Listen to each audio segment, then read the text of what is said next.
This is young Christian from Oslo, Norway, and his brother Marcus. Sebastian, who's a young rapper, and Raphael. Nice to see you. They were both these very, very painstaking creation. And what they did was, with each other's poems, they would rip them to bits. Yes. And then put them together again. Yes. With enormous amount of arguing and dissension and, you know, because Dylan said, well, writing poetry is plumbing, really. You need to get, you know, the perfect connection. Absolutely fitting together with no break. Yes. And Vernon said, well, it's like getting a telephone message from the muse, but it's a very bad line. When Dylan moved to London and away, he still sent Vernon, all through the war, he sent Vernon a lot of his poems. But it was the American connection. Once he had this kind of American tremendous adoration and, you know, flim-flam and everything, I think that was a thing that didn't suit Dylan, really. The money suited him, the admiration suited him, the fact that huge crowds came to hear him.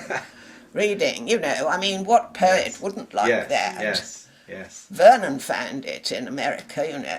And students coming and saying, you know, Mr. Watkins, I'd do anything to get an A. Even work, Vernon said. How wonderfully Vernon to say that. Dylan, he did tremendously respond to this because although he was regarded in London certainly as a tremendous entertainer, and he was, he was the most brilliant person to be with. That's terribly tiring, you know. Yes. You give singing a lot of for your supper. Yes. And except when he had the film job, he had to kowtow to editors, to the BBC, to get enough money to support his children. And Kathleen was no help because money, she was Irish, money to her meant something to spend as soon as you got it. You know. But on the other hand, I have to say that if he'd been married to somebody like me who was very careful about things, he wouldn't have stayed with me for a month. Kathleen was, you know, aristocratic, brilliant, exciting. To him. Awful, yes, awful. Terrible to live with. But she had, people say their marriage was breaking up. I don't think he'd ever have left her, you know. No. I don't think she'd have let him, for one thing. She'd gone after him and clawed him. Kathleen said to me, all Dylan wants, really, is the little suburban house, a semi-detached, where I'd put his slippers to warm in front of the fire every evening, you know. And there was a truth about that. He came from this household where his father, who was a grammar school teacher, was madly worried about money, who had rows about the bills with his mother. He was brought up with this atmosphere of money is very, very important, you must pay your bills. And when he couldn't, he was very worried. And this burden was on him too. Kathleen couldn't care less, she really couldn't. Aristocratic Irish, she would have run up bills until, you know, the house was sold over her head. But not Dylan. He was, in many ways, quite conventional. Welsh. People don't think this, and they talk about him as a womanizer. But, you know, he really wasn't. Women, oh yes, they loved him, because he was so cuddly, and he had these head of curls, you know. They loved him and they came on to him tremendously. But until he met this woman Pearl in America, I don't think he'd ever... I used to think that he didn't really sleep with these women who boasted of it. What he liked was to cuddle them and feel their breasts. And also he was very afraid of sleeping alone at night, you know. When he stayed with us, he said, can I sleep on your floor? And I said, well, no, Dylan, not really.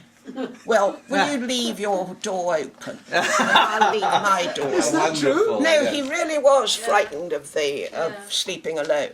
And I think often, if some woman came on to him, He would stay, he'd say, "Can I stay with you?" Yes. And sleep with her and Yes. cuddle her and Yes. nuzzle into her Yeah. bosom and Yeah. everything. Yes. But I don't I can think many imagine of that. them. No. I don't think he made love to many of them. No. Catelyn said angrily to me once that he wasn't very good at that. Yes. Yes. Whether she was just angry or not, I don't know. But anyway, you know, the post-mortem showed that his liver was swollen, but not cirrhosed. Yes. He was not an alcoholic. He really was not. How could he have given those wonderful readings? Yes. How could he have written the end of Aldermilk Wood in 2 hours? You know, Yes. you can't do that if you're an alcoholic. No. I think they liked to get him drunk in America because this was a Yes.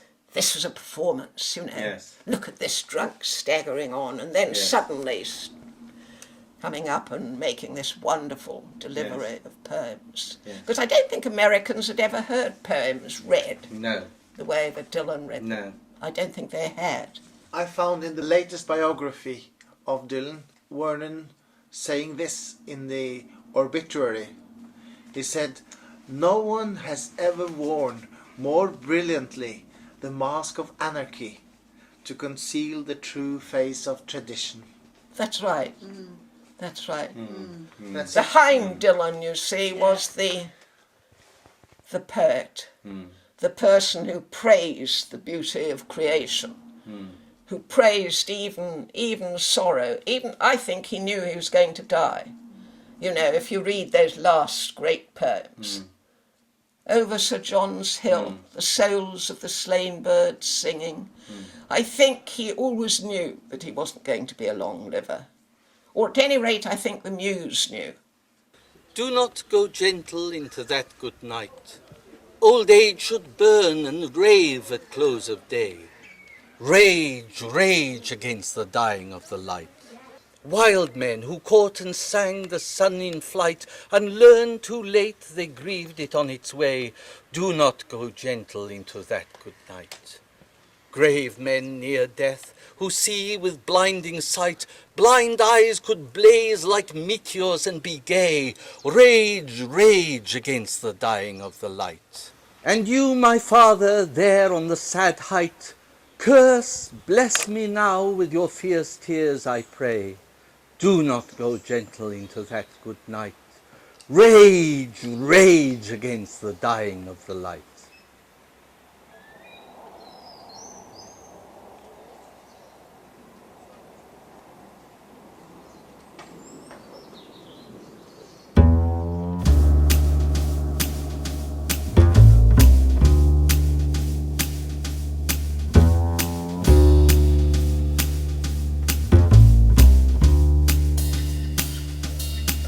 Do not go gentle into that good night. Old age should burn and rave at close of day. Rage, rage against the dying